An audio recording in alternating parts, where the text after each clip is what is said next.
Hello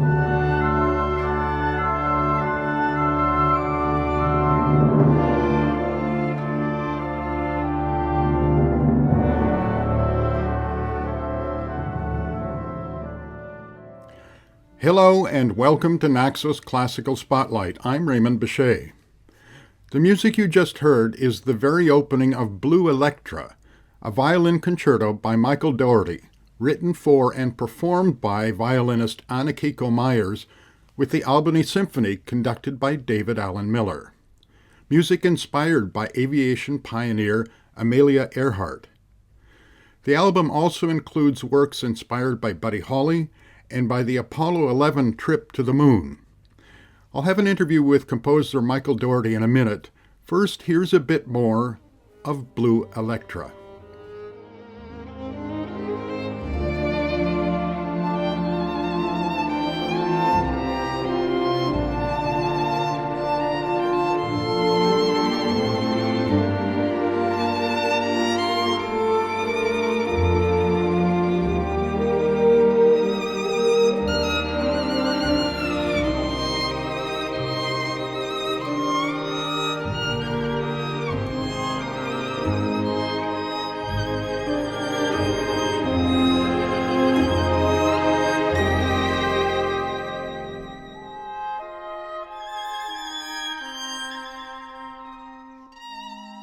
It's all about flight. Have you always had a special interest in flight or adventure? Yeah, I've always been fascinated by flying in the air. And I remember when I was a kid, our family took a trip to London. That was the first time I flew in an airplane, 1968. You know, just flying over the country, over the ocean, whatever. You know, you just see things in a different way. So I've always been fascinated by flight. Unfortunately, they've made the seats smaller and smaller in the airplanes, unfortunately. So it's a little less comfortable than it used to be back in 1968. And I'm tall, I'm 6'6", so I can use the extra leg room when possible.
I want to talk a bit about the three pieces on this album, one at a time.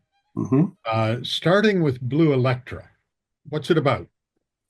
Well, the piece is inspired by Amelia Earhart, who was the first woman to fly across the Atlantic by herself in the 1920s, and then later on attempted to fly around the world, to be the first woman to fly around the world as well. And she was a big celebrity. Not only that, she was also a professor at Purdue, where she taught aviation courses. She also wrote poetry and books, and lectured around the United States. So she was a bigger than life figure, and became very, very famous. So when she disappeared over the Pacific in 1937 during her attempt to fly around the world. This made headlines all over the world, and it's a mystery that's never been solved. Was she at the end of that trip when she disappeared? Yeah, it was on the very last leg of the trip. So she was about 80% done, and it was the final leg across from New Guinea back to America, and was over that last stretch. There was only one place to refuel. It was a very small island. Their plane went down, and no one knows what happened or where exactly.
Is there a particular kind of thing that attracts you? Because you've also been inspired by artists and all kinds of different things. I don't know. They tend to be things from the past. You really need some historical perspective and distance. So that's why I don't really write works inspired by recent events. They tend to be things from the past where we've had time to reflect and think about them. I just thought it was an interesting story, and it provided a dramatic framework to write this concerto for violin, where the violin is kind of soaring above the clouds, and a very dramatic work. And Anna Kikamaras really delivers the goods and really performs an amazing job, with her amazing instrument and the Albany Symphony. So, altogether, it's been a great experience.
Now, the second piece in the album is from a different kind of story, which is Last Dance at the Surf.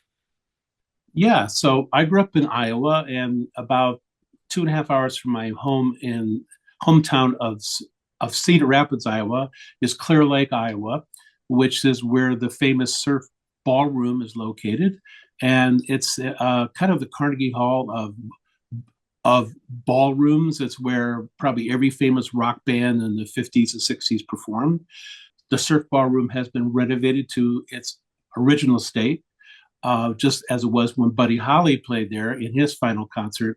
That was on a snowy, cold night in February of 1959, and he was performing on a winter tour with Richie Valens and the Big Bopper, and their bus had broken down. So they had to get to the next gig. So Buddy Holly, after performing his last set, decided to rent a private airplane. Unfortunately, the pilot was not very experienced. They took off and it crashed immediately, and is often referred to as the day the music died. Since I grew up in Iowa and I've always been a big fan of Buddy Holly, I thought it was a great chance to write a piece about this particular event and Iowa and the surf ballroom.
The last piece on this album is To the New World.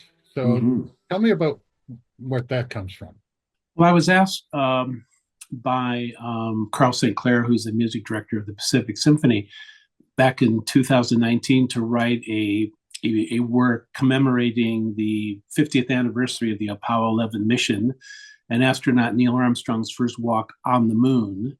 So that was the request, and I thought, oh, that's great. You've come to the right person. Again, I did a lot of research about not only the Apollo 11 mission, but Neil Armstrong in particular. And I found out that, first of all, he was a big music lover, pop and classical music. He played euphonium in college. One of his favorite works was the Dvorak Ninth Symphony. So when the Apollo 11 mission was happening, he took with him cassette tapes of works that he wanted to listen to as they were doing their voyage. One of those was Dvorak's Ninth. So I do a couple of quotes from the Ninth Symphony. He was also a big fan of the theremin, which was used often in science fiction movies and also in bachelor pad pop music back in the 50s. So the second movement, One Small Step, actually take his words. That's one small step for man, one giant leap for mankind. I take those rhythms, and we have a amazing soprano, Elisa Johnston, who sings as well. And she kind of raps, so to speak, on those words. And then also is the theremin. So she's singing soprano with the violins. It gives an exotic feeling from the 1950s science fiction soundtracks and popular music of the time. And the last movement, Splashdown, is because it's in 11/4 time. So there's 11 beats to the measure. And I have all sorts of interesting plays with 11, the motive 11, the rhythm 11, and often superimposed like 4/4 against 11 and so forth. It's a concerto for orchestra, which really shows off the orchestra, and the Albany Symphony really delivers and gives an amazing performance. We choose to go to the moon.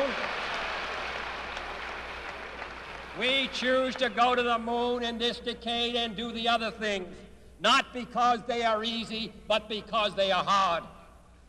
And therefore, as we set sail, we ask God's blessing on the most hazardous and dangerous and greatest adventure on which man has ever embarked. 11, 10, 9, ignition sequence start. 6, 5, 4, 3, 2, 1. Liftoff. Liftoff on Apollo 11.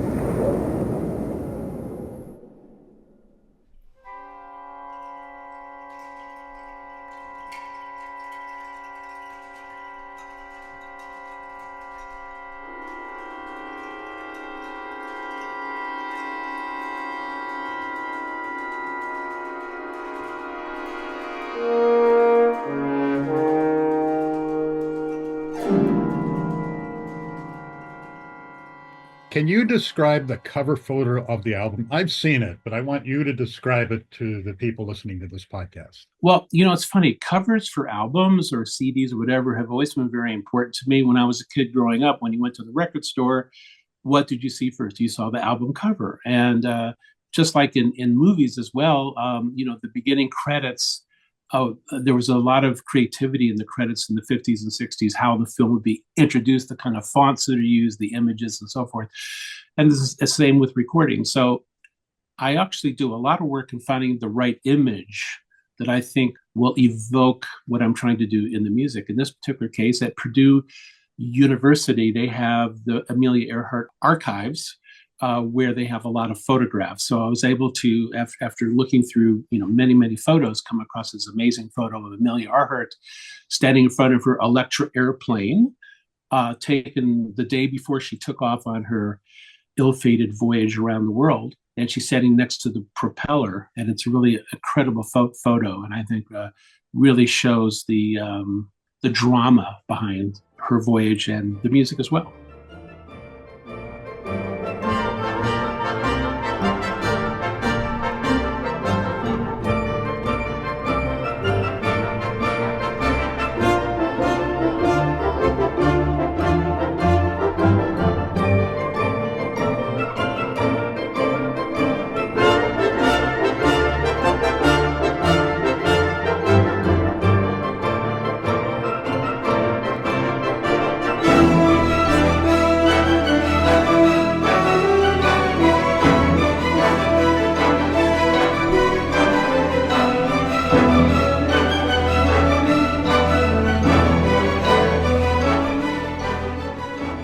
All of the music in this podcast was composed by Michael Daugherty and performed by the Albany Symphony Orchestra with soloists Anna Kiko-Myers and soprano Elisa Johnston, all conducted by David Allen Miller.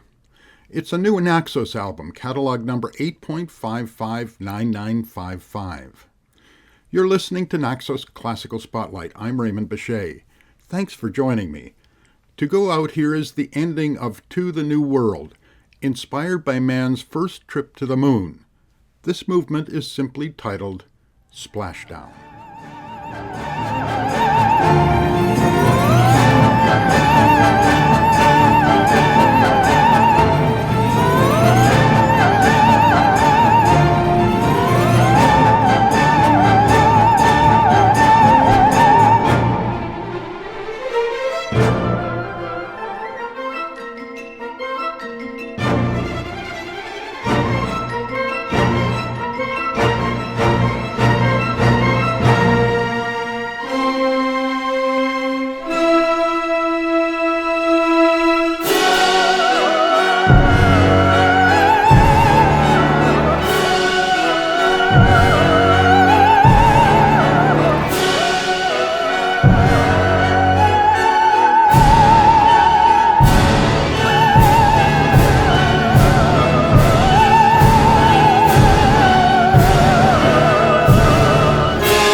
Far